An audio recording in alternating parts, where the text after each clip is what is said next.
Olá a todos! Vamos começar essa aula no período da tarde. De manhã falamos bastante sobre a fisiologia e os tratamentos, e agora vamos falar sobre um pouco sobre as questões psicológicas envolvidas no tratamento da obesidade. Para quem não me viu na aula anterior, na aula da manhã, eu sou Andréa Levi, psicóloga especialista em obesidade e transtornos alimentares e cirurgia bariátrica há mais de 20 anos, e também uma das fundadoras da ONG Obesidade Brasil.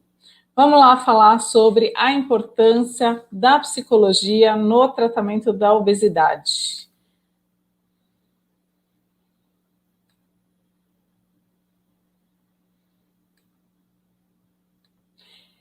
Então, a importância do acompanhamento psicológico, por que a gente precisa ter psicólogo no acompanhamento da obesidade? Né? Hoje em dia já é mais fácil, os pacientes já entendem melhor isso, mas antigamente, quando a gente encaminhava para o psicólogo para fazer uma avaliação, era um susto, era uma coisa diferente, uma estranheza, né? Então, para que tem psicólogo? Nós devemos entender a obesidade como doença crônica e multifatorial. Portanto, dessa forma, a avaliação e o tratamento devem ser feitos de forma multidisciplinar. Doença multifatorial se trata de forma multidisciplinar. O psicólogo é um dos profissionais envolvidos nesse processo. A gente vai entender um pouquinho por quê. Possíveis gatilhos emocionais envolvidos no ganho de peso. Então, claro que aqui a gente vai generalizar bastante, porque cada pessoa é uma pessoa, cada história é uma história, cada obesidade é uma obesidade. No fundo, a doença é uma só, mas a história, os gatilhos, o ganho de peso, a época em que a pessoa engordou, isso muda completamente. Então, o tempo de exposição à doença, se a pessoa tem obesidade desde a infância, adolescência, na vida adulta, isso muda, né? Há quanto tempo ela está exposta aos bullying, aos comentáriozinhos, à dificuldade de ter a doença obesidade? Se ela tem uma postura, a família dela tem uma postura mais colaborativa, ou tem uma postura menos colaborativa, tem uma postura mais julgadora, se ele é o único que tem obesidade na família, ou se a família inteira tem obesidade, isso já muda todo o contexto, né? Situações de abuso, situações de abandono, de negligência são muito comuns, infelizmente, quando a gente vai fazer avaliação de paciente que tem obesidade lá na vida adulta, a gente escuta histórias da infância, da adolescência, de muito abuso, de negligência, de abandono, abuso moral, abuso sexual, abuso de todo tipo, né, em várias situações da vida dessa pessoa que desenvolveu obesidade.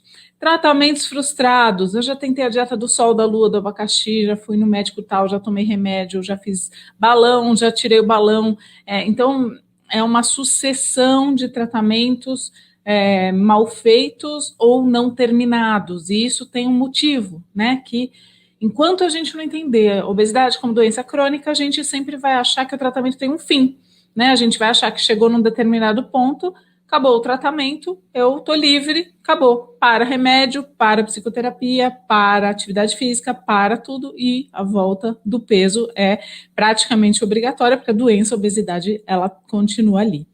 Culpabilização, então sempre a pessoa que tem obesidade, ela é culpada se ela quer buscar tratamento, ela é culpada se ela engordou, ela é culpada se ela emagreceu, ela é culpada se ela usa remédio, ela é culpada se ela quer fazer uma cirurgia bariátrica, sempre ela é culpada, não tem saída, né? Tratamentos psiquiátricos prévios ou mal diagnosticados também podem ser gatilhos para o ganho de peso. Então, por exemplo, a pessoa ter uma depressão ou um transtorno de ansiedade ou qualquer outro transtorno psíquico, ela pode, tanto pelo tratamento, pelas medicações usadas, quanto por não ter sido tratada, ela pode ter um ganho de peso importante aí se ela tiver esses dois diagnósticos juntos. E quando a gente fala de dois diagnósticos, um psiquiátrico e um de obesidade, a gente está falando das duas maiores doenças que sofrem maiores preconceitos, né? Ah, tem depressão. Ah, imagina, vai se ocupar, vai lavar louça, vai fazer alguma coisa, é Deus, tá faltando Deus no seu coração, ou coisas parecidas que a pessoa escuta. Ah, tem obesidade. Ah, não, fecha a boca, vai para academia, imagina, remédio, não pode tomar remédio, não pode fazer cirurgia.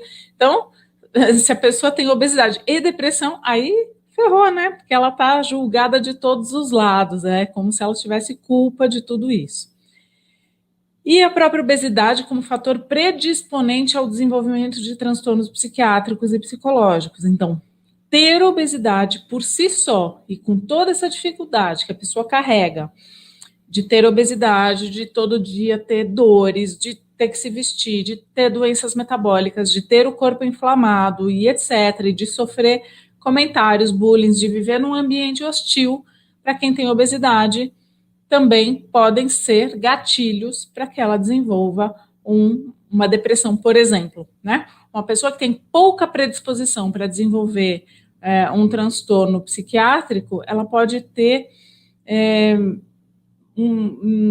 como fator desencadeante o próprio estresse que a obesidade gera e os seus tratamentos. Uma pessoa que tem muito fator genético para ter uma depressão, ela não precisa de grandes gatilhos para desenvolver a depressão. Ela vai ter depressão, estando gorda, magra, bem ou mal, trabalhando, casada, solteira, ela vai desenvolver provavelmente aquela doença. Mas uma pessoa que tem pouca predisposição, genética até, para desenvolver, por exemplo, uma depressão, a obesidade pode funcionar como um gatilho fortemente atuante ali para que a pessoa desenvolva esse tipo de transtorno psiquiátrico.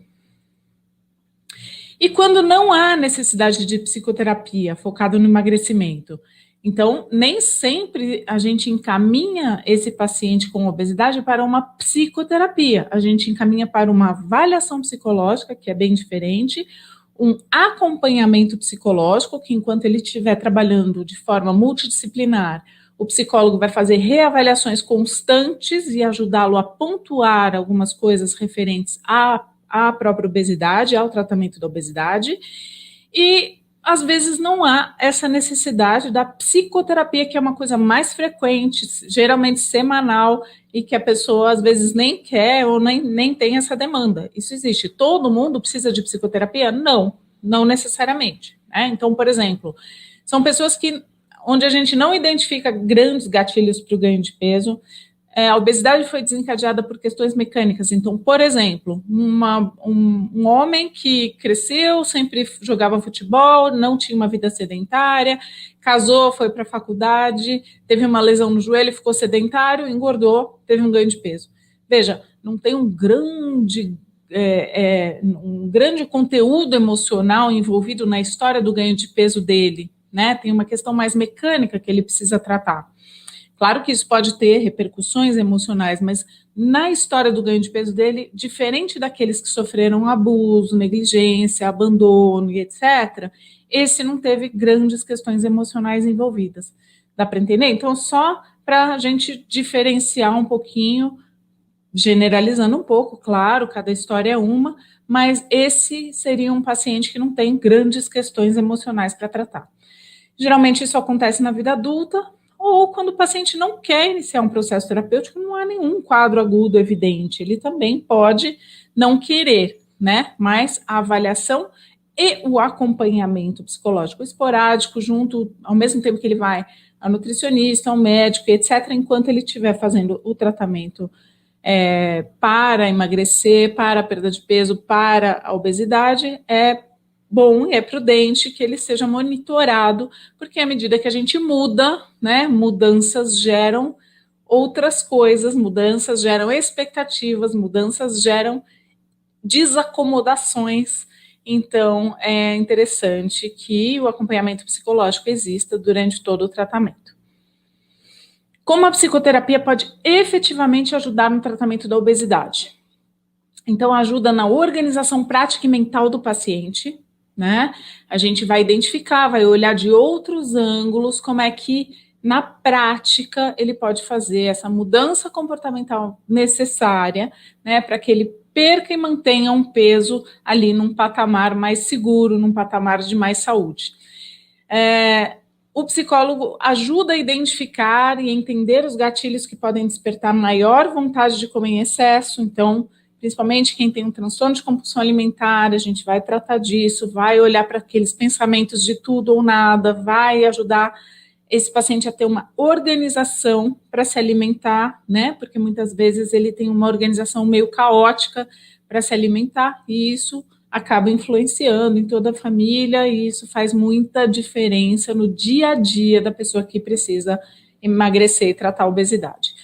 Promove o autoconhecimento, aprende a respeitar os limites do seu corpo e estabelecer metas possíveis, viáveis e não tão idealizadas. Então, eu quero ter o corpo de quando eu tinha 15 anos. Muito provavelmente isso não vai ser possível. Eu quero ter o corpo da atriz tal. Não, vamos trabalhar com dados de realidade, com o tamanho do seu corpo, com a estrutura do seu corpo e ver o que é possível e um lugar que te deixe feliz dentro do seu possível, né? Resgatamos e construímos a autoestima fazendo com que a mudança de comportamento faça mais sentido e seja mais possível no tratamento como um todo.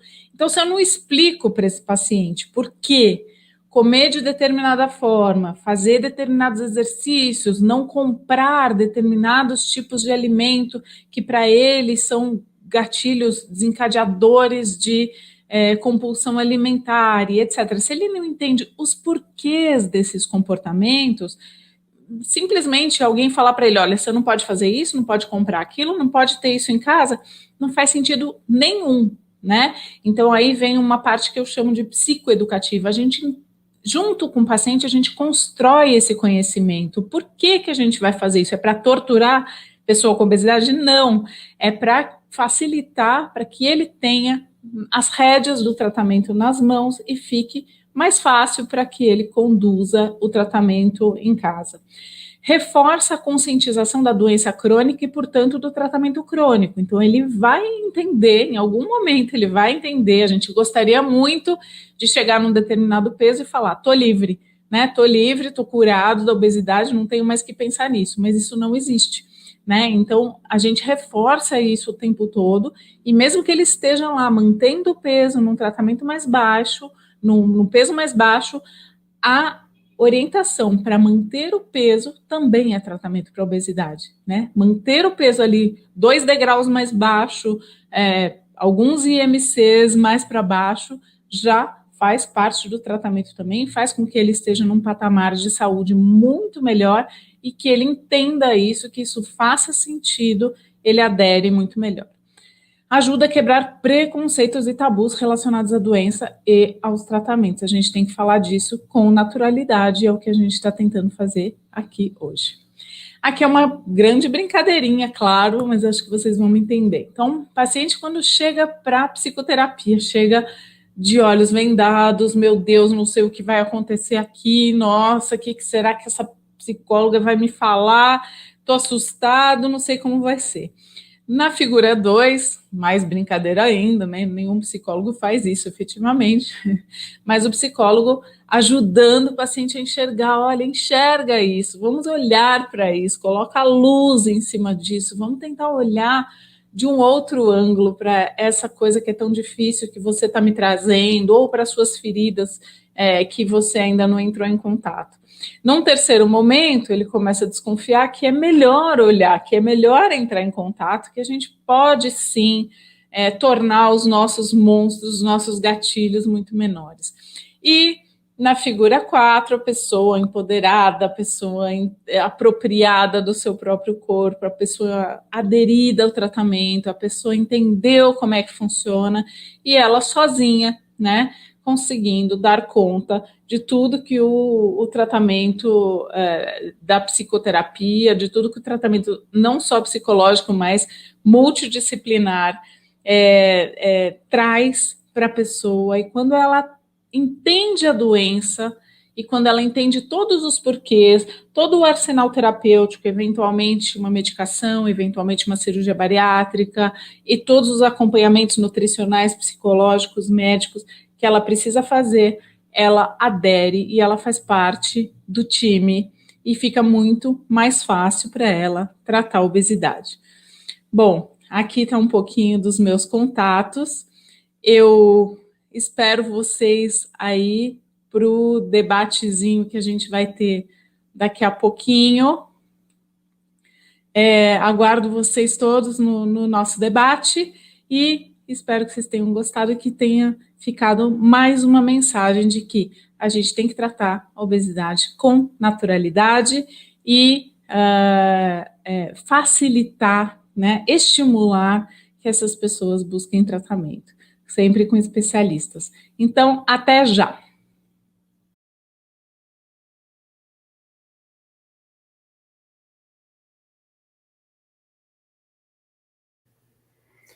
Olá, meu nome é Adriano Segal, eu sou médico psiquiatra, quero agradecer a oportunidade de estar aqui falando para vocês, agradecer o pessoal da Obesidade Brasil, uma coisa inédita, uma instituição muito séria e com a qual eu tenho prazer em colaborar nesse momento. A gente vai falar um pouquinho de alguns temas psiquiátricos, mas o maior tema dessa aula, se vocês me permitirem, vai ser o de estigma, que eu acho que é um problema compartilhado tanto pela obesidade quanto pela psiquiatria. Então, se vocês notarem, aqui embaixo eu coloquei tratamento psiquiátrico. As pessoas têm um certo estigma com psiquiatria. Tratamento psicológico todo mundo leva numa boa, mas com psiquiatria a turma fica assustada. Mas antes disso eu vou me apresentar um pouquinho. Eu fiz carreira lá no Hospital das Clínicas, da Faculdade de Medicina da USP, eu trabalho no Hospital Oswaldo Cruz, no Hospital Albert Einstein, no Hospital das Clínicas, tenho algumas atividades fora disso daí, essa daqui é a minha declaração de atividades e interesses nos últimos 5 anos, tenho feito bastante coisa em várias áreas, mas a minha dedicação principal é a obesidade, transtornos alimentares e interface com a psiquiatria. Depressão e ansiedade são doenças ou falhas de comportamento?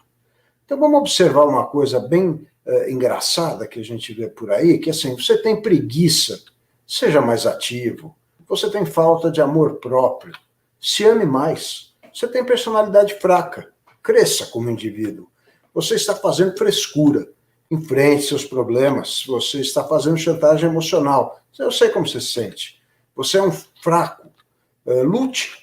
Você é burro, leia, ou então leia mais, ou alguma coisa que você queira fazer para deixar de ser burro. Você é uma pessoa mimada, se joga na vida. O que eu quero dizer com isso é que são posturas que parecem diferentes, mas que estão passando exatamente a mesma mensagem. E isso daí a gente vê direitinho numa teoria que chama teoria da emoção expressa, em que você tem atitudes ou muito críticas ou atitudes muito protetoras, levando a um grande desconforto interno. Quer dizer, se eu sou super criticado, é porque eu sou incapaz, e se eu sou super protegido, eu também me sinto incapaz, né? Então, quanto maior for a emoção expressa, maior vai ser o grau de estresse, e pior, eventualmente, em casos psiquiátricos, vai ser pior o prognóstico de um quadro psiquiátrico. Essa teoria é mais estudada em esquizofrenia, mas eu acho que, isso é um chute pessoal, a gente está num tempo de rede social, de cancelamento, de selfie, de superexposição. Eu acho que a emoção expressa talvez volte a ser estudada com mais afinco diante desse novo cenário. Vamos falar agora também de uma coisa que é meio correlata a essa teoria da emoção expressa, que são os falsos gurus que também estão por aí à vontade. A gente pode ver em várias situações. Isso daqui é uma reprodução de uma pintura, da primeira versão, se eu não estou enganado, cinematográfica, do retrato de Dorian Gray. Desse lado aqui, a gente vê o Dorian Gray como um grande cavalheiro, como uma pessoa muito digna e tal, e aqui o retrato dele vai apodrecendo conforme ele vai caindo nas tentações mundanas da época vitoriana em que ele vivia, né? Os falsos gurus, eles sempre tiveram à disposição, só que hoje, com as mídias sociais, de novo, eles parecem muito mais agressivos e com, perdão, menos pudores. A turma está muito mais ostensiva. A turma vive te prometendo sucesso físico, emocional, de uma maneira mágica, fácil, com uma fala mansa, sofisticada, e que de um modo meio passivo-agressivo, lembrando aquilo que eu falei da emoção expressa, quer dizer, eles parecem estar te ajudando, mas na verdade há uma crítica embutida nisso tudo, eles acabam te deixando pior. Então parece que eles estão sendo gentis, como eu falei, eles te dão conselhos que via de regra não foram solicitados, e na verdade esses conselhos são ordens, essas ordens são dadas de uma maneira suave, que quase disfarça a característica de ser uma ordem, mas é uma ordem e você está recebendo essa ordem sem ter solicitado. A parte ruim dessa história toda é que não é fácil diferenciar quem está nessa linha e quem não está, porque a gente tem uma profusão de informação infinita na internet, muito mais agora que a gente está mais confinado e tal. Então, uma maneira que dá para a gente usar é você ver a referência dessa pessoa, ou com seus amigos, ou familiares, ou mesmo na internet, em sites sérios, onde você pode pesquisar a atividade dessa pessoa. Isso tudo é para dizer que não tem, na verdade, nenhuma entidade médica chamada falha de comportamento. Isso é só um preconceito. A falha de comportamento pressupõe que você tentou fazer um comportamento adequado e não conseguiu. Isso não é verdade. O que a gente tem são comportamentos mal adaptativos que podem ser modificados se eles estiverem atrapalhando a pessoa e se a pessoa tiver com vontade de modificar isso daí. Então, é um contrato, é um trato bilateral, onde a pessoa que vai modificar determinado comportamento, para a gente ficar aqui na parte da obesidade, por exemplo, numa compulsão alimentar, ela tiver a fim de fazer isso, porque ela vai sofrer por fazer isso. Não é fácil, está muito longe de ser fácil e está muito longe de ser uma panaceia. Então, ela vai sofrer, então ela tem que estar de acordo com isso, né? A única exceção, as únicas exceções a isso é quando você tem um quadro de transtorno de uso de substância muito grave, onde a pessoa não consegue mais arrazoar sobre o que ela está fazendo, ou um quadro psicótico grave, e aí as condutas são tomadas com o paciente passivo, ele recebe as condutas, normalmente quem faz o papel mais ativo de fazer esse contrato com o profissional é ou familiar, ou em casos menos frequentes, o Estado e tudo mais, e essa é uma assunção de papel temporária. Normalmente, quando o paciente melhora, é ele que vai assumir isso daí de novo, e de novo ele vai ter autonomia de dizer sim ou não, se ele não tiver afim. E mesmo nessas situações, a gente não pode falar de falha, porque os comportamentos danosos, mesmo nessas situações excepcionais, eles acontecem porque há uma doença, uma modificação patológica da existência do indivíduo, né?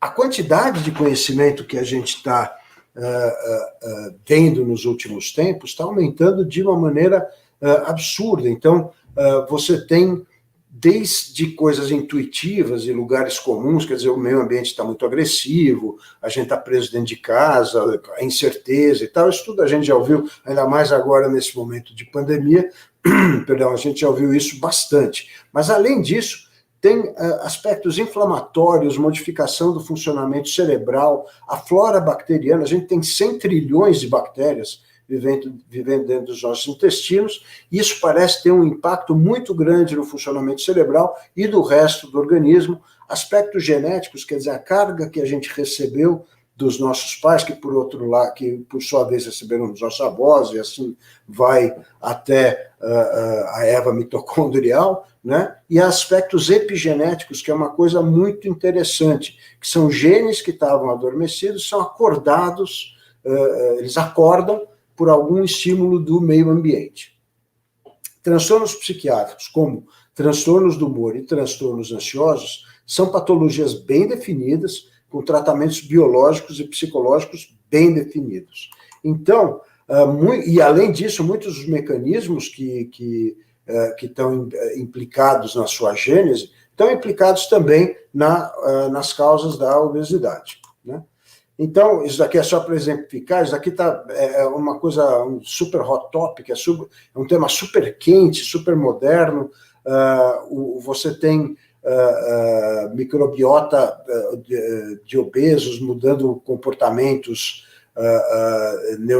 neurocomportamentais, mesmo na ausência de obesidade, efeitos de obesidade na depressão e obesidade, evidência de mecanismos biológicos comuns, vias comuns na depressão e na obesidade, falando da microbiota intestinal. Isso é um super tema quente atualmente. Então, as coisas estão ficando muito complexas e cada vez mais a gente tem mais conhecimento. A gente ainda não integrou todos esses conhecimentos num tratamento muito mais eficaz do que a gente tinha uma década ou 2 décadas atrás. Mas isso é certamente parte do nosso futuro. Desse modo, não é surpresa que tem uma elevadíssima associação entre quadros psiquiátricos e obesidade. A surpresa é que você não é obeso porque você tem um quadro psiquiátrico e você não tem um quadro psiquiátrico porque você é obeso. Na verdade, a obesidade não é considerada um transtorno psiquiátrico, e o que a gente tem é que são entidades que, na maior parte das vezes, elas simplesmente estão juntas. Você tem essas duas coisas juntas, sem que haja uma relação causa e efeito. Se você quiser, você pode juntar aí nesse time o diabetes tipo 2, ele vai ser bastante bem aceito por essa turma. A obesidade é uma doença, não tem nenhuma dúvida, apesar de ter muita polêmica. Então, a turma fala da obesidade metabolicamente saudável e tal. A obesidade metabolicamente saudável existe, mas ela passa com o tempo. Isso é um estado, né, que tende a passar, e mesmo assim você tem uma sobrecarga cardiológica e osteoarticular, que é nos ossos, nas articulações, bem importante. E ela atrapalha bastante. Isso daqui é uma lista antigona, isso daqui é do finalzinho da década de 70. Você vê que a obesidade atrapalha todo o funcionamento do corpo humano em um tempo ou em outro tempo. Se você ficar obeso muito tempo, você vai ficando cada vez mais doente, a exemplo do que era o tabagismo. Quanto mais tempo você for tabagista, pior para a tua saúde. E também tem a outra contrapartida, que quando você trata a obesidade, você tem uma melhora dessas doenças que estavam associadas, inclusive das doenças psiquiátricas. Por quê? Porque você melhora aquelas vias comuns que causavam tanto quadros psiquiátricos como obesidade, você melhora o funcionamento dessas vias. Então, o quadro psiquiátrico passa, a turma acha que é só uma resposta psicológica, nossa, estou mais magro, estou me sentindo mais feliz, mas não é não. Tem uma modificação do funcionamento cerebral. É muito interessante isso daí.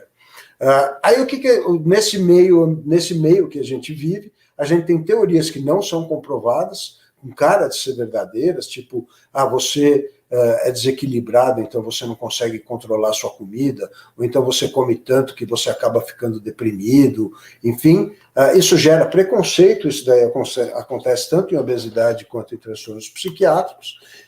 Na obesidade você vê que hoje isso está mudando, ainda bem, está tendo essa coisa mais inclusiva e tal, mas até muito pouco tempo atrás, obesos recebiam sistematicamente salários menores, tinham menor chance de estar empregados, menor chance de estar em relacionamentos afetivos, e crianças obesas eram pior avaliadas pelos professores, independente do desempenho acadêmico. Tinha um preconceito por conta de ser obesa.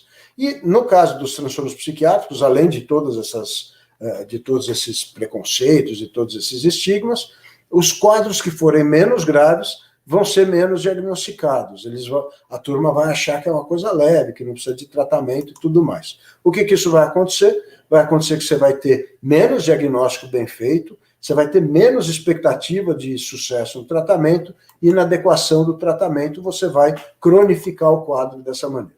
Quais os transtornos mais frequentemente associados à obesidade? Eu não vou entrar em detalhes desses gráficos aqui, mas o que é interessante é que a menor parte dos pacientes que se candidatam à cirurgia bariátrica, por exemplo, não tem quadros psiquiátricos.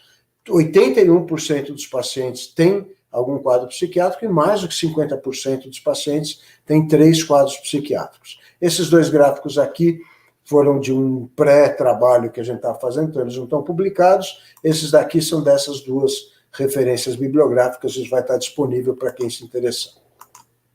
Então, ao contrário do que a gente acha, que o transtorno da compulsão alimentar e outros transtornos alimentares são mais prevalentes, os mais prevalentes são os transtornos do humor, depressão, transtorno bipolar e transtornos ansiosos. Tem diferença entre os sexos? Tem sim. Vocês sabem disso, mas eu estou falando da prevalência de transtornos psiquiátricos. As mulheres têm habitualmente o dobro da chance de ter um quadro psiquiátrico do que os homens. Isso daqui é feito aqui em São Paulo, esse é um estudo de 2012, feito aqui em São Paulo. Vamos pegar só um recorte dele aqui. A gente vê que as mulheres têm 3 vezes mais chance de ter um quadro depressivo, 2,5 chances mais vezes de ter um quadro distímico, e 2,4 vezes mais chance de ter qualquer transtorno do humor do que os homens, né? A exceção é o transtorno bipolar, né? Então, a depressão e a ansiedade são doenças, não tem o que a gente ficar em dúvida em relação a isso. É chato dizer isso, mas tem vantagens importantes. Se você tem uma doença, provavelmente você vai ter tratamentos farmacológicos, psicoterápicos, fisioterápicos, enfim, que vão ser efetivos, porque eles são muito testados, arduamente testados, seguros, com muito bom controle do quadro e até a possibilidade de se pensar em cura no futuro. Hoje em dia a gente não tem cura nem para os transtornos psiquiátricos, nem para a obesidade, mas não é impossível pensar que no futuro vai ter.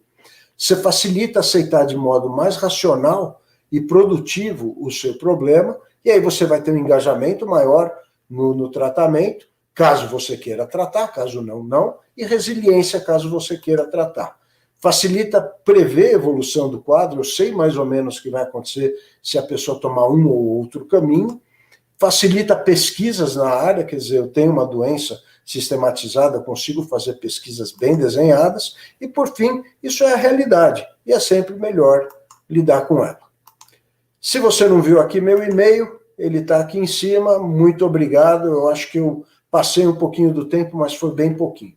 Obrigado pela atenção.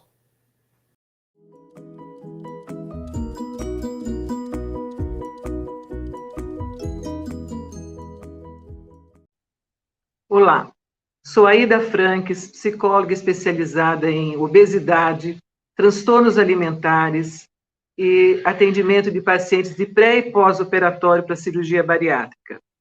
Trabalho com obesidade há mais de 30 anos e sou uma das precursoras da psicologia bariátrica no Brasil. Tenho a honra de participar da ONG Obesidade Brasil como uma das colaboradoras. E a eles agradeço o convite para a participação nesse evento tão importante. Então, a aula, o tema que me foi dado hoje foi como manter o equilíbrio necessário para a vida. Com o crescimento vertiginoso, né, das mídias sociais, a forma, o alcance, a rapidez das comunicações tornaram-se instantâneas, né? Então, hoje, as pessoas estão muito mais expostas, todos nós somos protagonistas, né? Compartilhando nossos conteúdos, nossas imagens, e com isso, nos blogs, nas mídias sociais, no Facebook, no Instagram, né? E com isso, estamos muito mais expostos, e com isso as cobranças em relação a um padrão estético, né, vigente no momento, são maiores, são exacerbadas, né? Para aparecer na mídia, para estar bem na fita, como se diz, né? Então, a gente tem que estar muito bem, tem que estar magra, tem que estar bonita, tem que estar feliz, tem que ter sucesso, demonstrar sucesso. Então, esses são padrões que são colocados e que as pessoas ficam procurando se encaixar, né? E padrão de beleza, né? Padrão é uma coisa que varia dependendo da cultura, da sociedade, do tempo, né? O que é bonito num local, quem é uma pessoa que tem o padrão de beleza vigente na nossa sociedade, na Ásia não chama atenção pela beleza, chama por ser diferente, mas não pela beleza, lá o padrão de beleza é outro, né? E mesmo no tempo, numa mesma sociedade, o que é bonito numa época, na outra deixa de ser. Então, é só a gente olhar os álbuns de fotografias antigos dos nossos pais, né, que a gente acha até engraçado o que a gente está vendo lá. Eram outros padrões, né, o nosso padrão é completamente diferente hoje. E, com isso, então, essa cobrança exacerbada faz com que as pessoas fiquem buscando forma de entrar, de fazer parte desse, né, desse esquema que se propõe. Então, o que a gente vê é que, algumas décadas atrás, eu vi pessoas, mulheres, que procuraram cirurgia plástica, né, para aumentar o volume dos seios, copiando o biotipo da mulher norte-americana, e colocaram silicone grande para ficar com um volume grande dos seios. Algumas décadas depois, eu atendi pessoas que tinham colocado silicone para aumentar o volume dos seios, voltando ao cirurgião plástico para diminuir, porque agora o padrão já era outro, mais harmonioso ao tamanho do corpo da pessoa e tal, então estavam diminuindo a prótese. Quer dizer, a gente vai ficar moldando o nosso corpo, né, no vai do vento, né, de um jeito ou de outro, conforme estão exigindo para se encaixar nesse padrão. Além do que, a imposição de um padrão estético, ela desrespeita as diferenças, os preconceitos, né? Então, ou a pessoa está dentro desse padrão, ou ela está fora. Se está fora, ela é descartada, ela é colocada de lado, né? E aí, o que a gente vê? Que o único padrão que realmente deve importar é o padrão da saúde, né? E esse que deveria ser realmente o que deveria estar em voga sempre. Isso não deve passar de moda, né? Mas e a pessoa com obesidade? A pessoa com obesidade, ela é vítima de preconceito, de discriminação, de falta de respeito, justamente porque não está dentro desse padrão que foi estabelecido, né? E a gordofobia, que é a não aceitação das pessoas com excesso de peso, é a aversão à gordura, né? Ela aumenta em 60% o risco de morte entre essas pessoas que sofrem esse tipo de abordagem.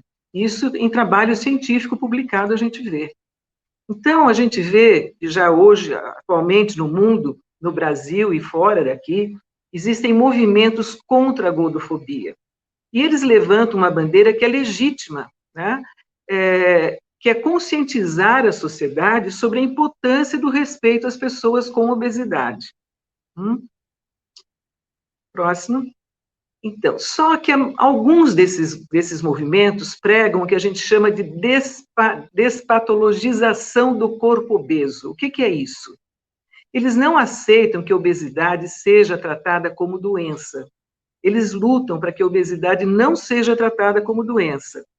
Eles entendem que, se a obesidade é tratada como doença, o preconceito aumenta, a indisposição contra a obesidade aumenta, e que isso seria, então, um fator de aumentar o problema da pessoa com obesidade. Então, eles valorizam, ou procuram valorizar, estimular as pessoas para que elas valorizem o próprio corpo, independente do peso, e negam a obesidade como doença. Só que no mundo inteiro, as entidades de saúde entendem, né, que a obesidade é doença sim, e é uma doença crônica, grave, que desencadeia outras, ou agrava outras doenças, né, e que exige um tratamento específico de longo prazo. E é uma doença difícil de ser tratada, precisa de tratamento. Então, tratar a obesidade como doença não é repudiar o corpo obeso. Pelo contrário, né, nós cuidamos melhor daquilo que gostamos. Então, apesar do peso, se a pessoa se cuida, não tem aversão ao seu corpo, a gente não prega isso de jeito nenhum. Próximo. Então, um trabalho de conscientização, um olhar amoroso para consigo mesmo, independente do peso que a pessoa tenha, né, um olhar amoroso com o peso no nível que esteja, e buscar viver o melhor possível dentro das suas condições, isso deve ser feito enquanto se busca o controle da doença, independentemente do seu peso, independentemente de estar se sentindo bem com o seu peso ou não, né? Então, se a pessoa tem obesidade, ela tem uma doença que merece ser tratada. Então, de bem com o seu corpo, mas buscando controlar a sua obesidade para preservar a saúde, se ela ainda não foi comprometida, mas muitas vezes para resgatar a sua saúde, porque ela já tem, com o passar do tempo, a obesidade vai trazendo muitas consequências. Então, uma coisa não exclui a outra. Tratar a obesidade como doença que ela é, não exclui que a pessoa se goste, que a pessoa não tenha dificuldade em relação ao seu corpo. Então, se uma pessoa com obesidade percebe isso, apesar da obesidade, a obesidade não me constrange, eu não sou infeliz por ter obesidade, mas obesidade é uma doença. Então, se a pessoa tem essa percepção, ela deve assumir a sua obesidade. Eu tenho uma doença que se chama obesidade. Isso é conscientização. Deve procurar ajuda, uma equipe multidisciplinar, né, para tratá-la. Sabendo que emagrecer, colocando metas próximas, porque mesmo uma pessoa que tem que emagrecer 40 quilos, se ela emagrecer 5% do seu peso, ela já tem melhoras na sua qualidade de vida. Se ela emagrece de 5 a 10, ela já regulariza algumas taxas metabólicas, ela vai se sentir melhor ainda. E acima de 10%, à medida que ela vai eliminando o excesso de peso, ela vai se sentindo cada vez melhor e recuperando o bem-estar e a sua saúde à medida que vai emagrecendo.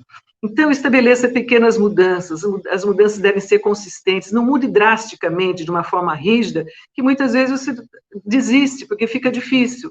Então, estabeleça mudanças pequenas, mas consistentes, porque elas devem ficar para o resto da vida. Não é uma coisa que é enquanto você emagrece, né? Não tenha muita pressa, você não ganhou peso do dia para a noite, não vai emagrecer do dia para a noite. Evite comparações, não se compare, fulano emagreceu tanto em tanto tempo, eu só emagreci isso. Cada organismo funciona de um jeito. Lembre-se que a obesidade é doença crônica e, como tal, ela exige tratamento crônico. Tratamento crônico? Como assim? Né? Então, sim, tratamento crônico, porque o controle é para toda a vida. Depois que a pessoa emagrece, o organismo dela reage, muitas vezes, na grande maioria das vezes, a uma alteração dos hormônios reguladores do apetite, e isso pode provocar o aumento da fome. Tem uma adaptação metabólica, então a pessoa diminui o apetite, mas aumenta a fome. Ela desacelera o metabolismo, ela queima menos calorias. Então, o organismo está trabalhando para voltar ao antigo equilíbrio, aquele peso antigo que a pessoa tinha. O cérebro procura trabalhar dessa forma para que a pessoa volte a ganhar peso. Então, o acompanhamento pós-perda de peso, pós-emagrecimento, tem que ser muito de perto. Próximo. Como manter o equilíbrio necessário para a vida atual? Falando agora do momento que a gente vive um momento especial na história da humanidade. Nunca a humanidade passou por isso de forma tão global como estamos passando com o coronavírus. E ele nos trouxe mudanças substanciais na vida de todo mundo. Temos vivido uma crise em cima de outra crise. A crise com a saúde, com adoecimento, com mortes, o medo que nos ronda a crise do medo, né? Desse medo que nos ronda constantemente, do isolamento e agora mais o distanciamento social que nos afasta das pessoas que amamos, né? A crise da economia no mundo e no Brasil, especialmente, que já não vinha muito bem, então a nossa economia está com muitas dificuldades, então é uma crise dentro da outra. E tudo isso afeta a nossa saúde física e mental. Existem estudos comprovando já, e a gente vê nos consultórios dos médicos, psicólogos e psiquiatras, o aumento da depressão, da ansiedade, das crises de pânico e de outros transtornos na população. Próximo. Então, o aumento de peso durante a pandemia também é uma coisa que aconteceu para as pessoas que têm predisposição a isso. A gente tem visto também no consultório muitas pessoas se queixando, se referindo a isso, com aumento de peso. Então, esses impactos emocionais que eu falei, essa insegurança, medo, até mesmo tédio, eles acionam impulsos alimentares que a pessoa busca comer mais para compensar esses sentimentos negativos. Além disso, a mudança que houve na rotina de todo mundo foi muito grande. Então, passamos a ser mais sedentários, né? Se não muito sedentários, mesmo as pessoas que fazem alguma atividade hoje se movimentam menos do que se movimentavam antes. Todo mundo tem mais acesso à comida dentro de casa, quem trabalha dentro de casa, quem está mais fechado em casa. Então, é muito fácil ir do escritório para a geladeira, da sala para a geladeira.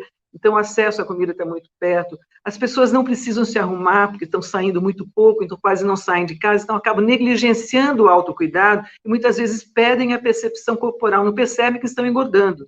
Os que moram sozinhos têm que enfrentar a solidão, os que têm filhos pequenos ficam sobrecarregados com as crianças em aula, com as crianças em casa o dia todo. Próximo. Então, como manter o equilíbrio? Não existe receita, mas o que eu posso dar são sugestões, né? Claro que cada um deve procurar o que cabe melhor para si, mas essas que eu elenquei aqui são coisas que eu imagino que faça bem para todo mundo. Primeira coisa, respeite-se a si mesmo. Entre em contato com você, sinta o que é importante para você, sinta como você está, procure entender o que está acontecendo com você internamente. Procure e se respeite, né? Procure fazer o que depende de você, olhe para a situação e veja o que depende de você e atue ali. Não fique querendo controlar tudo, isso só aumenta o seu estresse, a sua ansiedade. Foque no que depende de você. Estabeleça a rotina sadia, consciente na alimentação, na atividade física. Mantenha seu ambiente organizado, seu escritório, sua casa organizada, isso ajuda a sua organização interna. Mantenha contato com as pessoas, com os familiares, com os amigos, se não pode tomar um cafezinho ao ar livre, que seja um contato virtual, mas mantenha esse contato ativo. Aprenda coisas novas, aprenda jardinagem, aprenda a mexer com as plantas, aprenda a cozinhar coisas saudáveis, né? Adote a atitude de aprender com tudo, mesmo em momentos difíceis como esse que a gente está passando. A gente vai perder muita coisa, mas a gente pode passar por isso e levar alguma coisa de positivo, tendo aprendido algumas coisas. Combata a tendência a reclamar das coisas, não se vitimize, né? Estamos todos lutando, lute também, procure saídas, né? Procure se organizar mental e fisicamente, olhando sempre para o seu autocuidado físico e mental. E seja solidário, ajude as pessoas. Ser solidário faz bem para quem ajuda e para quem é ajudado. Ser solidário nos alimenta psicologicamente. Próximo. Então, e se precisar, não hesite em procurar ajuda. Procure profissionais especializados para que possam lhe dar um suporte necessário, seja para uma depressão, para uma ansiedade, ou seja pelo seu aumento de peso. Busque as pessoas que possam te ajudar nesse momento. E gostaria de encerrar falando, né, sobre a beleza da vida, né, nesse sentido do dinamismo. A vida não é estática. Até no eletrocardiograma, a linha reta é a morte, a vida pulsa, né? Então, que bom que a gente pode redimensionar a nossa vida, dar novos significados a ela. E com essa frase da Ângela Viana, que é uma bailarina de 93 anos, ativa, uma estudiosa do movimento e da dança, ela fala que gente é como nuvem, está sempre em transformação. Isso é uma maravilha, gente. Isso é um outro jeito de dizer que tudo passa. E não só passa, como a gente pode se transformar, a gente pode até melhorar, se tornar uma pessoa melhor depois que tudo isso passar. Então, essa é a mensagem que eu queria deixar para vocês. Muito obrigada.